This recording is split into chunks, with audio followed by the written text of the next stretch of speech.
So, my name is Lord Victor Adeboali, and I want to talk to you about dignity. Imagine suffering from cancer. What do you want? What do you want to feel like? How do you want to be treated? What do you want the outcomes of that treatment to be about?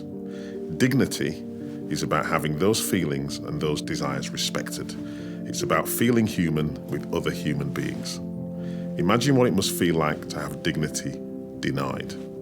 Dignity denied means not getting the right prosthetics because your dignity has not been taken seriously. It means not getting the right treatment. It means not being listened to. It means not being heard.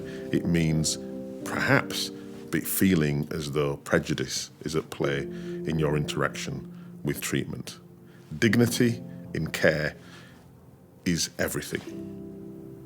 Watch this film, learn about how dignity can change a patient's life.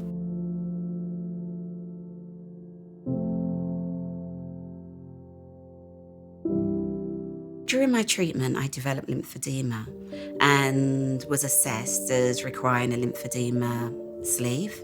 I had an option, two choices. One was neutral. In terms of neutral, it was described as skin tone. And when it came back, it did not match my skin tone at all. I felt really uncomfortable wearing a neutral one. So it'd be really useful if they had lymphedema sleeves or compression sleeves in a variety of shades, a bit like tights, really. People get around it by not saying flesh-coloured. What is flesh-coloured?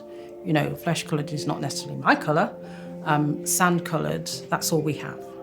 And actually showing the manufacturer's address to order it myself and pay for it, if I wanted a black one. We campaigned against that happening for these compression bandages because we knew that manufacturers were making lots of different skin tones and that it could be ordered. Would you give somebody who is white British a black leg if they lost their leg? I was given a white prosthesis, but I didn't know I had an option to ask for a black one. And this is 2018, I'm still wearing a white person's one.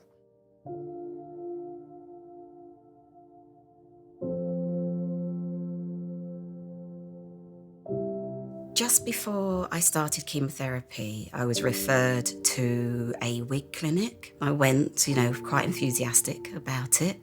But when I got there, all the wigs really were catered for white women. So there was no afro-type hair. I found it difficult getting a wig through the providers that the NHS suggested because they didn't have any wigs specifically for Asian women.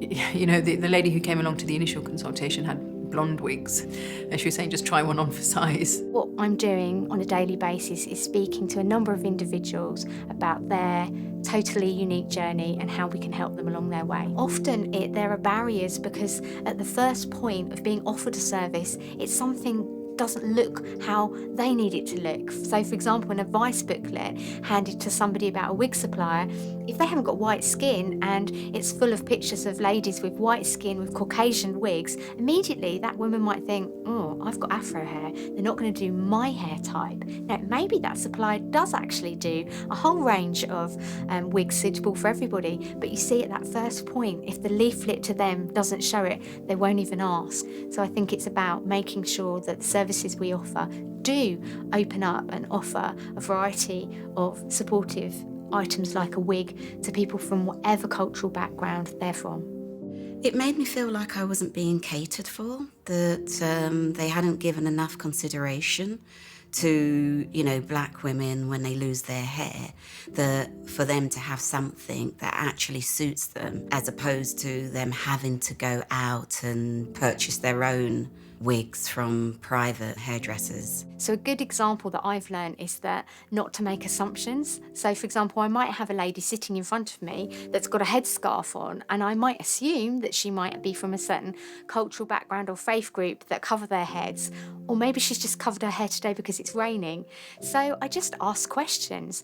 And instead of going maybe straight to something like that, when somebody's feeling sensitive and afraid and they've just had a cancer diagnosis, I ask them a bit about their life. And I think as healthcare professionals, it's okay for us to make mistakes. It's okay for us to say, can you tell me how to pronounce your name? There's always a way to have a conversation with people which opens you up, which means that that patient sitting in front of you becomes so much more of an individual.